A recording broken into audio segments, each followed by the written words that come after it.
Pekný deň, vítam vás pri našej prvej exteriérovej blokovej hodine, ktorú sme sa rozhodli zrealizovať trošku netradične priamo na Bojnickom zámku. Dnes sa s mojou druhou A a žiakmi školského parlamentu vydávame spoznávať históriu, kultúru a príbehy, ktoré v sebe ukrýva tento rozprávkový zámok. Cieľom nášho vyučovacieho dňa je ukázať, že učenie sa nemusí diať len v školských laviciach, ale aj cez zážitok, objavovanie a spoločnú prácu.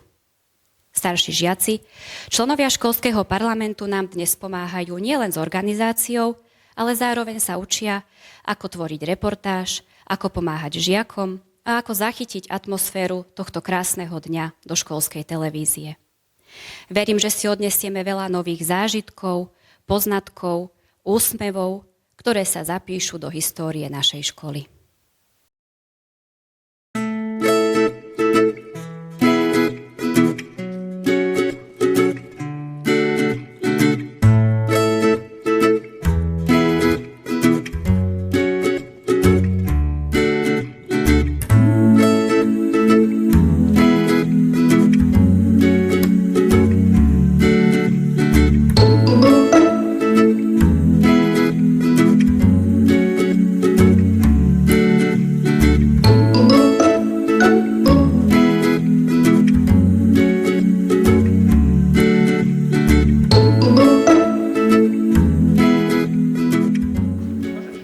Aké emócie si mal, keď sme prišli do Hladu?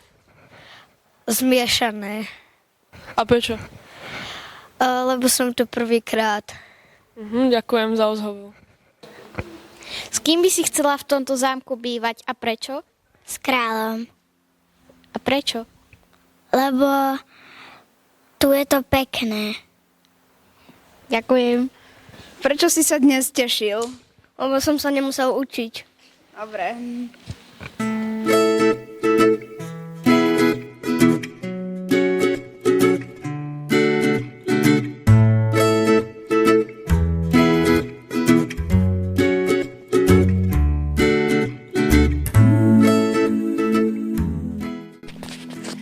Počas nášho pobytu sme absolvovali prehliadku Bojnického zámku, jedného z najznámejších a najkrajších miest na Slovensku.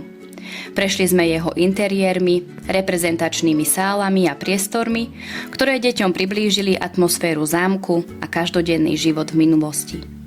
Prehliadka bola prepojená so zážitkovým vzdelávaním, kde deti mohli pozorovať, pýtať sa a vnímať priestor všetkými zmyslami.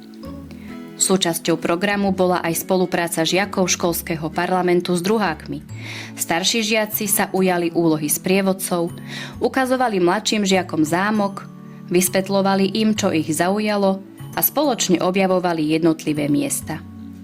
Tento moment prirodzene podporil komunikáciu, zodpovednosť a vzájomné učenie sa medzi deťmi.